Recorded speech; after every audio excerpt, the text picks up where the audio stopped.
ఏంటి సూపర్గా మెరిసిపోతున్నా? ఈ ఆల్ని పుట్టినరోజా?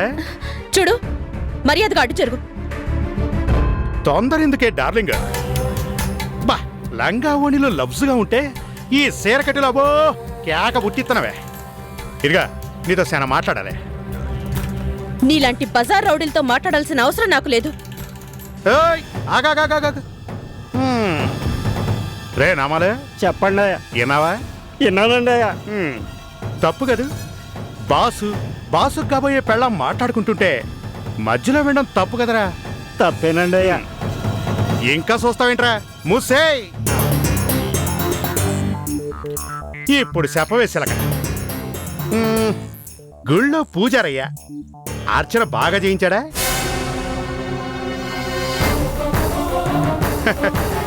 ఏంటి ఇంతలోనే నాకెట్టా తెలిసిందనే? మరి ఏర్పాటు చేసింది మనమే కదా. అర్థం కాలేదా? క్యూలో శివరాకర్లో ఉన్న ముందుగా నీ పేరు మీదే అర్చన ఎట్టా జరిగిందనుకున్నా? మన ఇన్ఫ్లుయెన్సే. గుళ్ళో పూజలే కాదు, సినిమా హాల్లో టికెట్లు కూడా ముందుగా మనకే. అది అది ఈ రుద్రరాజు పరపతి. నన్ను కానీ చేసుకున్నావు అనుకో, షట్ అప్. తెలుగులోనే కాదు ఇంగ్లీష్లో కూడా నీ గొంతు తీయగానే వినిపిస్తోందే. ఇదిగో చూడు, నీకింతకు ముందు ఒకసారి చెప్పాను, ఇప్పుడు మళ్ళీ చెప్తున్నాను. ఈ వేషాలు నా దగ్గర కాదు, ఇంకెవరి దగ్గరైనా చూపించుకో. చిచి, నిన్ను చూసిన కళ్ళతో ఇంకో ఆడపిల్లని చూడటమే. ఏయ్, చెప్తుంటే నీకు కాదు, ఎక్కువ మాట్లాడావంటే పోలీస్ రిపోర్ట్ ఇస్తాను. ఏమని నీ కొంగట్టుకుని లాగానే? పిచ్చి పిచ్చిగా వాక్కు. నా కొళ్ళు మండిందంటే ఏం చేస్తానో నాకే తెలీదు. నీకు తెలదేమో గాని నాకు తెలుసు. ఇదిగో ఈ సిటికి నేను చూడు. ఈ ఏలట్టుకుని నువ్వు నాతో 7 అడుగులు నడుస్తావంట. పల్లకీలో ఊరేగుతూ ఈ రుద్రరాజు కోటలోకి మహారాణిలా అడుగెడతావంట. కలలు కంటున్నావా? కథల కంఠం కాదు, కళలను ఎలా నిజం చేసుకోవాలో ఈ రుద్రాకి బాగా తెలుసు. చూడు, నువ్వనుకుంటున్నట్టు ఈ జన్మలో జరగదు. జరుగుతుంది, ఈ జన్మలోనే జరుగుతుంది. అలా జరిపిస్తాడు ఈ రుద్ర నీకు నాకు పెళ్లి. రేయ్!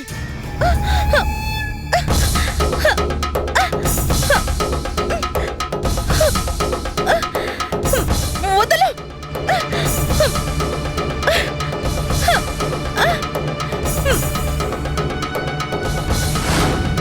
అయ్యా అయ్యా, పబ్లిక్ లో ఏంటండి అయ్యా ఇది? వదిలిపెట్టేయండి అయ్యా, నా మాట వినండి అయ్యా. అయ్యా వదిలేయండి.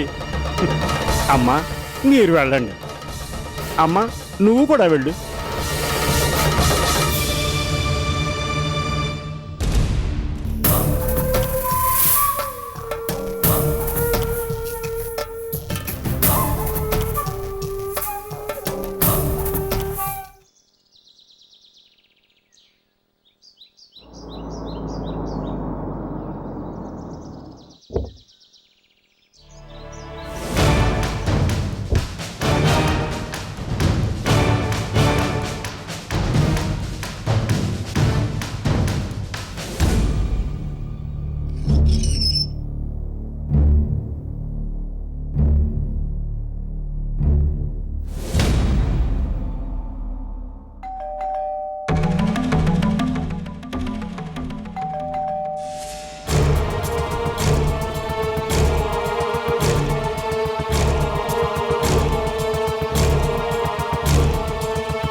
కృష్ణప్రసాద్ ఉన్నాడా? మా అన్నయ్యని? మీ అన్నయ్య గురించే. ఉన్నాడా? ఎందుకు? తెగతెంపులు చేసుకోవడానికి.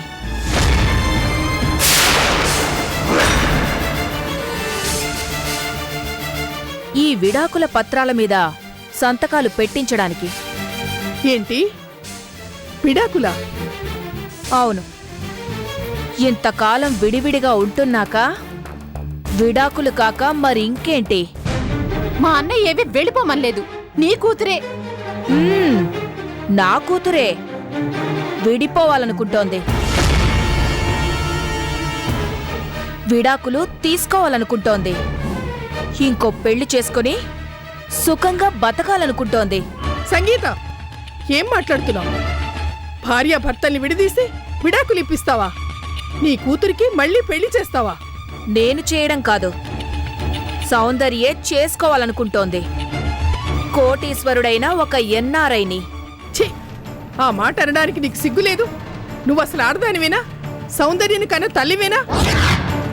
అవును, తల్లిని కాబట్టే నా కూతురి భవిష్యత్తు బంగారంలా ఉండాలని ఆశపడుతున్నాను. కాదు, ఆలు మగల్ని విడదీసి పాపాన్ని మూటగట్టుకుంటున్నావు. నోర్ముయ్, ఏది పాపమో ఏది పుణ్యమో నాకు బాగా తెలుసు. నీ చేత చెప్పించుకోవాల్సిన అవసరం నాకు లేదు. సంగీత, పెళ్ళంటే బొమ్మలాట కాదు. బానిస బతుకు అంతకన్నా కాదు. తిట్టినా కొట్టినా పడుండాల్సిన కర్మ నా కూతురికేం పట్లేదు. ఇప్పటిదాకా జరిగిన అనర్థాలు చాలు. తప్పు ఎవరిదైనా విడిపోవాలనుకుంటున్న పిల్లల్ని కలపాల్సిన బాధ్యత పెద్దవాళ్ళుగా మనది. నీ పెద్దరికం మండినట్టుగానే ఉంది. ఆపు!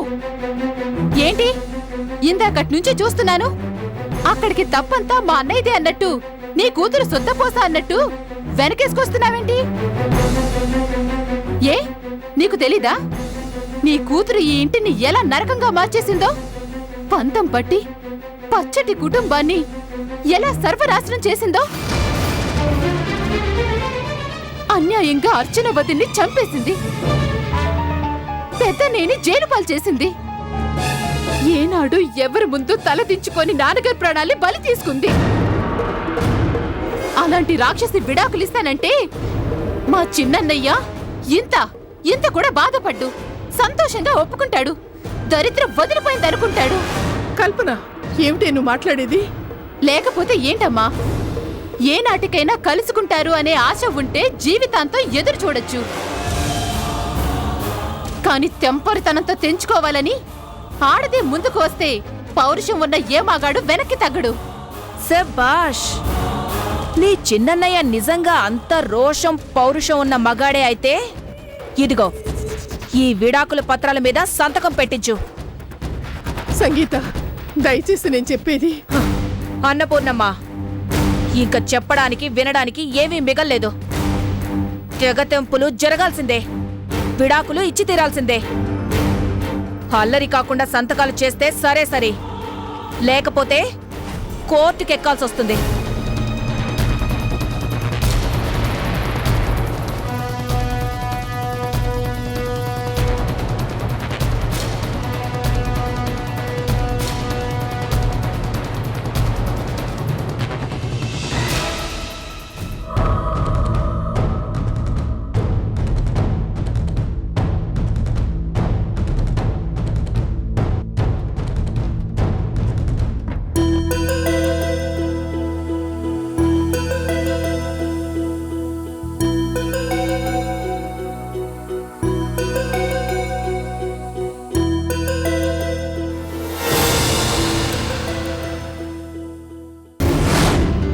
సంతకం పెట్టు. ఏంటివి? విడాకుల పత్రాలు. మమ్మీ, అవును, ఇలాంటి పేపర్స్ మీ అత్తగారింట్లో కూడా ఇచ్చాను. అంటే నువ్వు అక్కడికి వెళ్ళావా? వెళ్ళాను. వెళ్ళి నా కూతురు విడాకులు తీసుకోవాలనుకుంటోంది, మీ అబ్బాయి కృష్ణతో చెప్పి ఈ పేపర్స్ మీద సంతకాలు పెట్టించండి అని చెప్పొచ్చాను. మమ్మీ, కంగారెందుకమ్మా? అనుకుంటున్నదే కదా, ఇవాళ కాకపోతే రేపైనా జరగాల్సిందే కదా. సంతకం పెట్టు.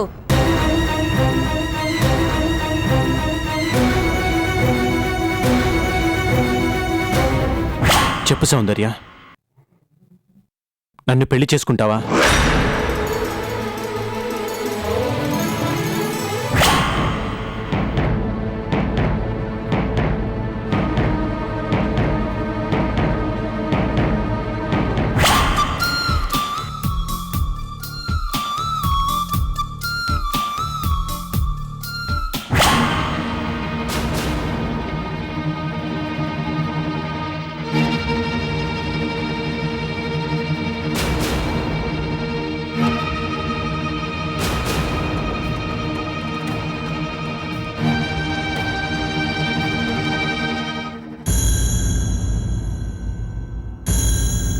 ఏంటి ఆలోచిస్తున్నావు? సంతకం పెట్టమ్మా. నన్ను కొంచెం ఆలోచించుకొని మమ్మీ. ఇంకేంటి ఆలోచించేది? నీ గొంతు పిసికి చంపుతాను అన్నవాడితో కాంప్రమైజ్ అయిపోతావా?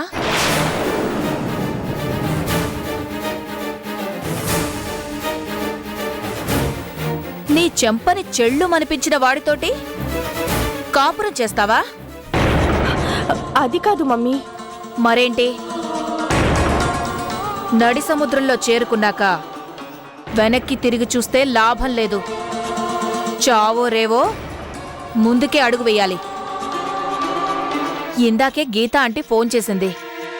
వాళ్ళ కజిన్ తమ్ముడు సాఫ్ట్వేర్ కంపెనీలో ప్రొప్రైటర్. 30 ఏళ్లకే స్టేట్స్లో స్థిరపడి కోట్లు సంపాదిస్తున్నాడు. గీత ఆంటీ నీ ఫోటోని మెయిల్ చేసిందట. అది చూసి అతను ఫ్లాట్ అయిపోయాడట. నీ గురించి అంతా తెలిసి కూడా ఓకే అనేశాడట. సమ్మర్ వెకేషన్కి ఇండియా వస్తున్నాడు. ఈలోగా ఈ డివోర్స్ వచ్చేస్తే పెళ్లికి ఎలాంటి ప్రాబ్లం ఉండదు. మమ్మీ, నాకు తెలుసు ఇలాంటప్పుడు ఎంత టెన్షన్గా ఉంటుందో. తొందర ఏమీ లేదు. తీరిగ్గా ఆలోచించుకొని ఆ తర్వాతే సంతకం పెట్టు.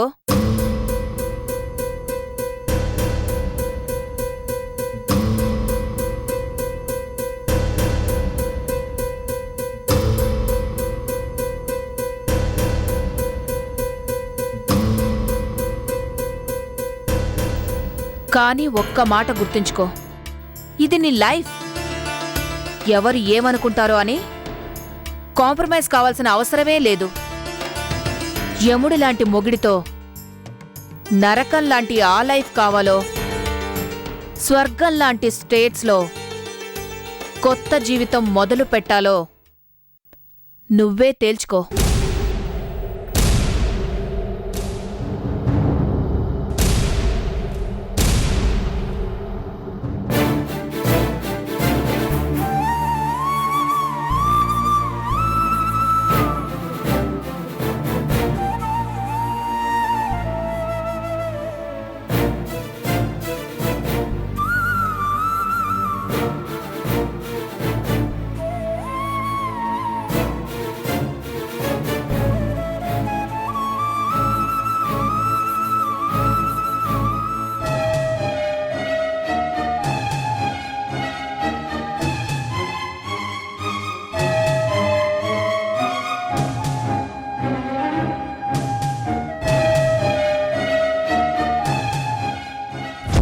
ఇక మీద మీ కూతురికి నాకు ఎలాంటి సంబంధం ఉండదు. Good bye, good bye, good bye, good bye.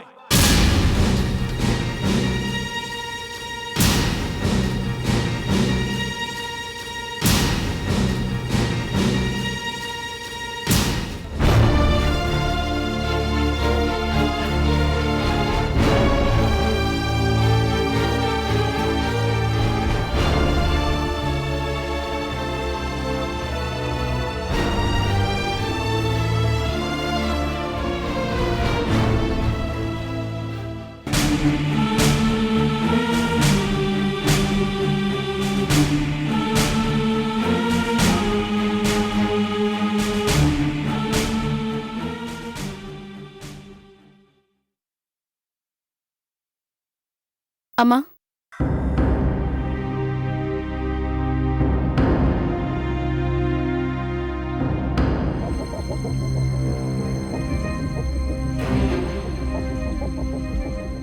ఇంకా ఎందుకమ్మా ముసుగులో గుద్దులాట?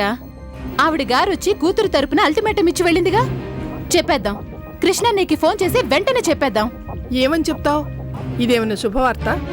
శుభవార్తేనమ్మా, ఖచ్చితంగా శుభవార్తే. కల్పన, లేకపోతే ఏంటమ్మా? సహనానికి మంచితనానికి కూడా ఓ హద్దంటూ ఉండాలి. ఆ ఊరికి ఈ ఊరు ఎంత దూరమో ఈ ఊరికి ఆ ఊరు అంతే దూరం. దూరం చేసుకోవడం ఎంతసేపే, క్షణాల్లో పని. కానీ ఆ తరువాత ఏ ఆవిడ గారికి ఎన్ఆర్ఐ మొగుడు రాగాలేంది అన్నయ్యకి అసలు పెళ్ళామే దొరకదా? కల్పన, తప్పమ్మా. ఏంటమ్మా తప్పు? ఇన్నాళ్ళు చిన్నొద్దున చేసిన పాపాలన్నీ తెలిసి కూడా తెలిసి కూడా ఇన్నాళ్ళు నేను మీ నాన్నగారు ఎందుకు ఓపిక పట్టామో తెలుసా? ఏనాటికైనా సౌందర్యలో మార్పు వస్తుందని, తను చేసిన తప్పుల్ని తనే తెలుసుకుంటుంది అని. అది ఈ జన్మకి జరగదు. పండిన కడుపుని చేతులారా తుడిచేసుకున్న ఆడది ఎలా మారుతుందనుకున్నావమ్మా? ఆవిడి గారికి కావలసింది మొగుడు, సంసారం, పిల్లలు ఇవేవి కాదమ్మా. పంతం, అసూయ, కక్ష సాధించడం. సాధించింది, అనుకున్నట్టే అన్నీ సాధించింది. ఇప్పుడు ఏ ఘనకార్యాన్ని కూడా సాధించిని.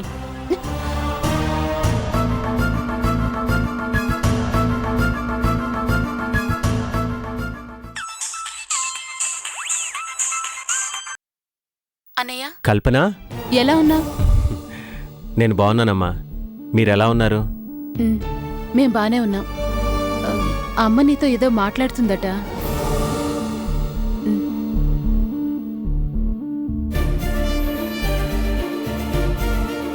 చిన్నాడా, ఏంటమ్మా, ఏదో మాట్లాడాలన్నావంట? అది అది పర్వాలేదు, చెప్పమ్మా. ఎలాంటి వార్తలైనా విని తట్టుకోవడానికి ఈ గుండె అలవాటు పడిపోయిందమ్మా. అది సౌందర్య విడాకుల నోటీస్ పంపించిందా?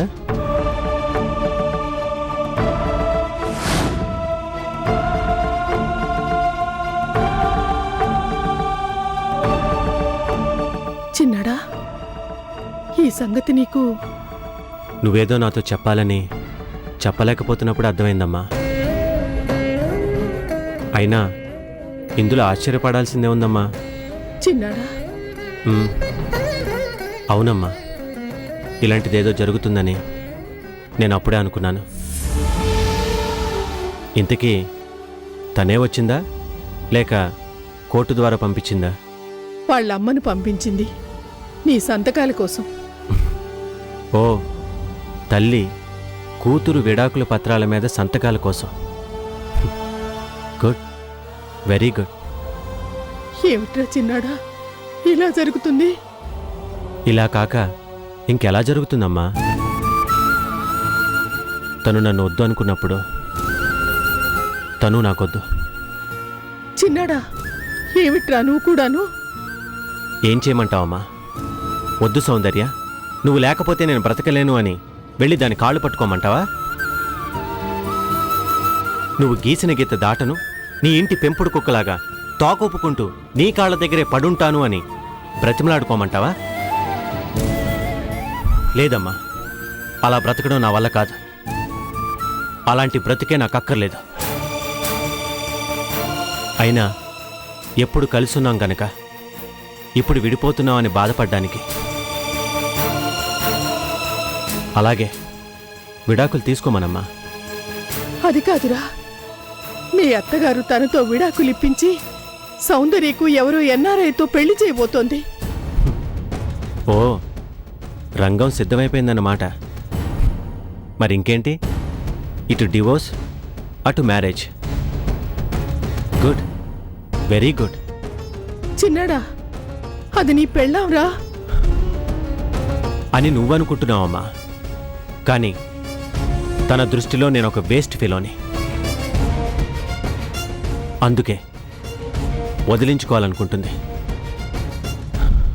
అలాగే ఈసారి రాగానే ఆ పేపర్స్ మీద సంతకాలు పెట్టేస్తాను. చిన్నాడా, నా మాట వినరా. నువ్వొక్కసారి కోడలికి ఫోన్ చేసి. కోడలు ఇన్ని పాపాలు ఘోరాలు చేశాక కూడా ఇంకా నువ్వు దాన్ని కోడలు అనుకుంటున్నావమ్మా? చిన్నాడా, వద్దమ్మా. కోడలు అంటే ఇంట్లో దీపాన్ని వెలిగించేలా ఉండాలి, ఇంటి దీపాన్ని ఆర్పేసేలా కాదు, అందరి గుండెల్లో చిచ్చు పెట్టేలా కాదు. సౌందర్య లాంటి ఆడది ఏ ఇంటికి కోడలు కాలేదు, ఏ మగాడికి భార్యగా బ్రతకలేదు.